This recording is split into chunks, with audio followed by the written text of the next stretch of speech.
Now, the other thing I want to bring to your attention is that I haven't had time to do any word problems, but the truth be told, there aren't many good problems when you only do addition and subtraction. Word problems. Well, what can you do? I mean, you just add and subtract. How far can you go? So all the word problems, now mark my word, all the good problems come only after you have done division. Until you have division, there aren't many good word problems. But you manage to squeeze out a few, and this is what I want to talk about. So actually in the book, I want to do this one, which is on, maybe I don't have to write down on the board. Oh, well, maybe I do. It's actually number 5. 83, page 83, right? Number 5. There are several of those. I just do one of them for you. There's one in the book itself, but since it's the book, I don't want to do it. Look at page 83, number 5. About Maureen and Linda and Nancy. Well, Nanette. Okay. Okay, so now, when we do the word problem, first of all, we should do word problems.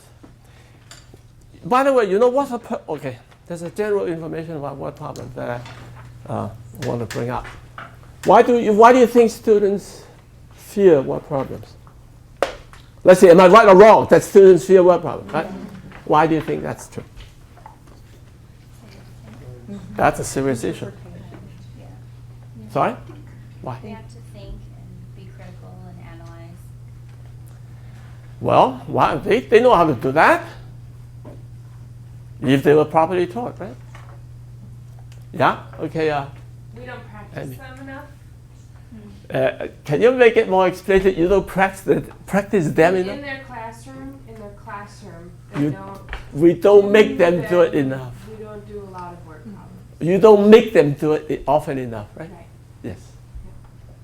Not only that, it's much worse than that.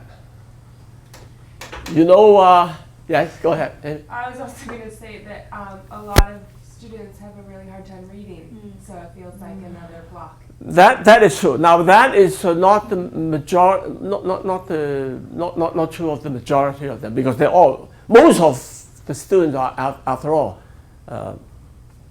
English speaking. Most of them. They'll be, well, in California, I'm sorry, I take it back. There's academic language. In certain neighborhoods, that's not true. Okay, so then you have a real issue. Now that's not an issue I can address, you can address, because that's a social issue, right? So we can only address certain things, not most of it. Maybe they're harder to teach, so teachers are reluctant to present them. You're not saying it clearly enough. It's not, I mean, you are using euphemistic language to describe a phenomenon, yeah? Okay, yeah.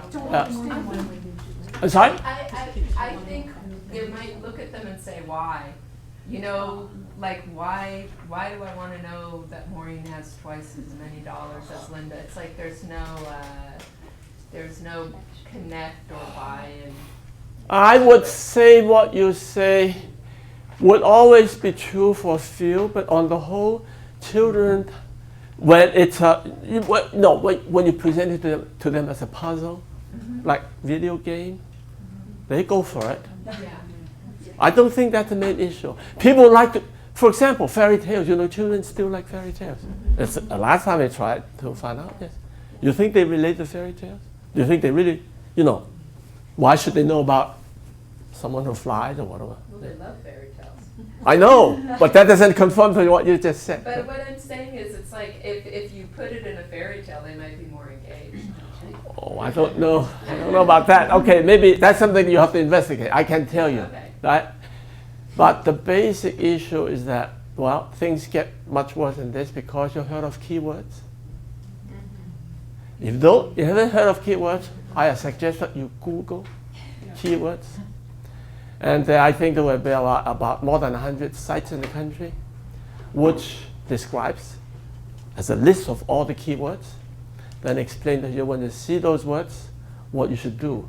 Is it to add, to subtract, or to divide, or to multiply, or to do a combination of those? Try it. Yeah? But I would argue that those end up being used as a crutch and can actually, it hinders them to not look at the whole problem.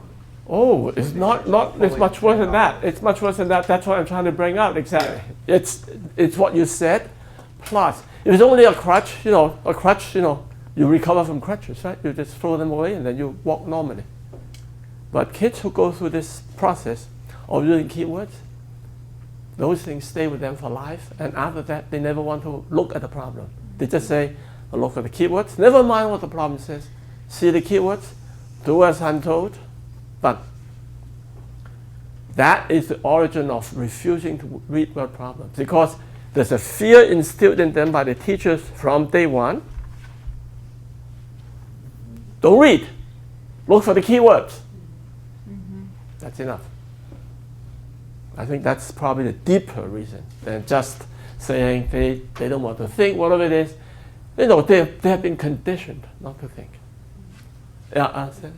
Just to piggyback, it's also the issue of when we teach them the key words, like more than, then they don't know, does that mean I'm adding or does that mean this is an inequality? No.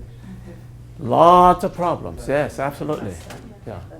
But the fundamental issue is that when you start looking for keywords, you don't want to read. Why do you want to read?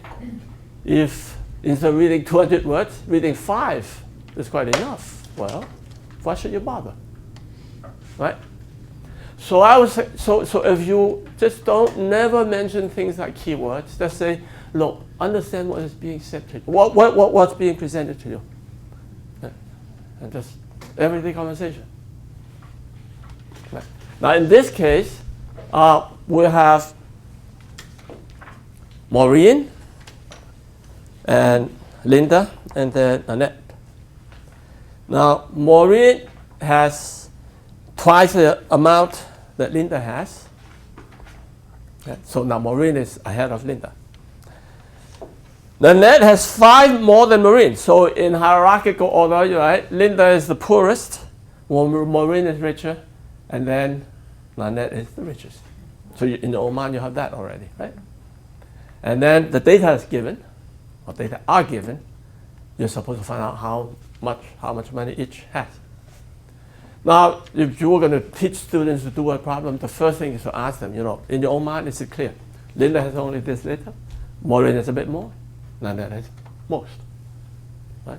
So you have a hierarchical order already. Now, human beings, I'm not going to give you the psychological analysis, but this kind of abstract information is not very good. It's hard to hold it in your head. Yeah. You need some representation for it, either visual or some pictorial or whatever. There's something you have to do. For us, you see, I give you these problems mainly because you have to understand the potential of the number line. This is in most problems. Once you understand the number line, you can use it effectively. It helps you to solve many problems. So in this case, what do we have? On the number line, now slowly I'm going to warm up to the number line.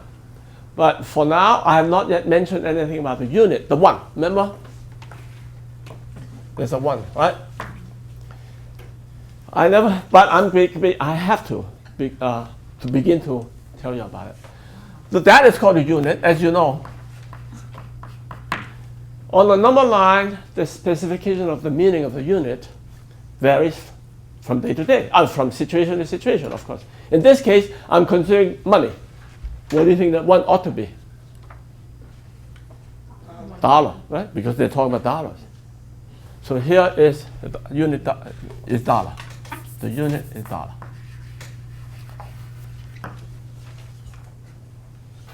Well, as I said, as we discussed, right? Linda has the least amount of money, so Linda is somewhere here. Maureen has more, and then Nanette has more. But now, where is Maureen you have to read. It says what? Maureen has twice the amount, right? Which means, now let's see, put this to the test. Oh, here. Now it doesn't work. That one will work. The other one's What about? Uh-oh. Doesn't sound good. It doesn't sound good, right? Use the other ones. That one's a different, not the Crayola. Oh, yeah, this one you mean. Mm, Yeah, I think this may work better. Sounds a little better. Yeah. Huh? Sounds nice. Yeah, sounds good. You're not attuned to the idiosyncrasies of chalks. I use those more. Not on this board. Sorry. So what's the length of this segment? L, right? Maureen is twice the amount. Therefore, I reproduce that segment, and that's what Maureen would be, right? You know? That's what Maureen is. Right. Now let's read on. Then Nanette has $5 more than Maureen. Haha. So that's simple enough, right? You add 5 more, you get to Nanette. Okay. What other data do we have? Linda and Maureen have $2 more than Nanette. Right? That means you combine Linda and Maureen, then the amount is 2 more than Nanette, right? Now, combining is adding, right? You're saying adding Linda's money to Maureen's money, you're going to get $2 more than Nanette. On the number line, what's adding again? Concatenation, right? Which means what? This is Maureen, right? You concatenate Linda amount.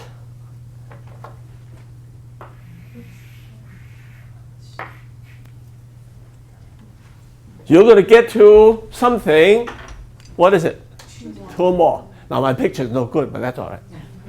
Right?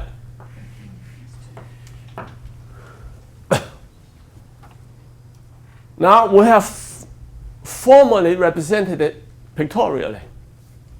Right? So now you can read off how much money each person has. You can figure out. I can figure out what L is. What, this second L, shouldn't it be M? Let's see. And what is it? Linda and Maureen, right, together Yeah. has $2 more, right?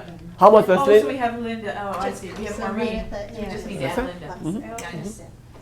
Right? Wait, Yeah. it should be 3L plus 2 is N because Sorry? doesn't she have 2 more than L and M? Well, Two more than- Linda or Maureen, yes? Because Maureen goes all the way from 0. What's Maureen? Okay. 2L, right? Doesn't matter. Never mind how much Maureen has. All I care about is that if I concatenate to Maureen, from 0 to Maureen, another segment that's the length of what Linda has, I'm going to get to something 2 more than what Nanette has, right? It would help me to write M plus L right there when you concatenate it. Just Or not. Where? Just to know that. Oh, no, I'm not. Line from 0 to the end would be M plus L. Okay, if you want, you have to use a different color. If you want, but Right, that's interesting. don't use the same color. So now you can, well, okay, you can answer the problem. How much does each one have? Linda has 7. Linda, she said, Linda right here, 7. 7. So therefore Linda 7. What does Maureen have? 14. 14. And how much does Nanette have? 19. 19. That's it. Wow, that was amazing. Now, if some of you know the Singapore books. In the Singapore books, they christen this to be so-called, what's it? Bar model, right? Singapore bar model, Yeah, but that's, it's too much fuss over something very simple. Number line to us is the most fundamental fact. You have it, use it, just forget it. Right? So that's wow, I assigned a problem like this, by the way. You did it, didn't you? Yep. Yeah, but I purposely didn't take it off because I thought in this case it's borderline. But it's designed to be done this way. Now, of course, someone who was some of the high school teachers, middle school teachers see this, they say, great, we set up simultaneous linear equations. Right? But most often, you don't need to even to do that. Just do it correctly, represent it correctly on the number line, and then it's done by itself. So I want you to realize the potential of the number line. You just use it anytime you can, or even when you can't, try to see if you can force it into it, and that would clarify the situation. Keep that in mind. It's okay?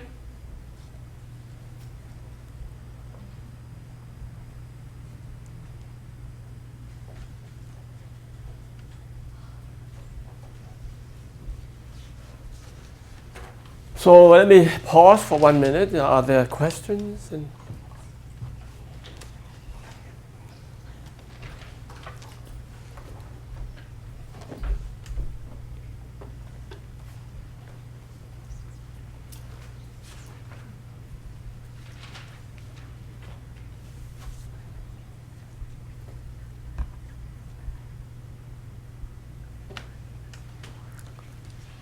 You can talk louder.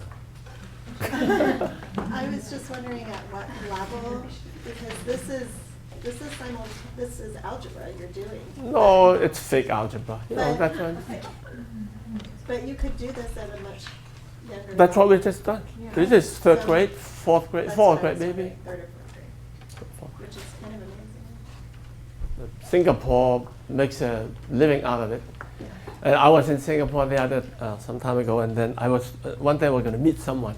Person said, "Why I can't quite meet with you because someone flew all the way from America, and he was so what is the right word? Had so much respect for the person who invented the bar model. Is that bar model? Yeah. Yeah, that he flew all the way in, and he wants to meet this inventor of the bar model, so she couldn't meet with me in that evening. I think it's a lot of fuss about nothing. I mean, the so-called bar model, it's just just what it is. Just standard practice. Do it. And don't overdo it. I mean, it's there to be used, but it's not the end of the world.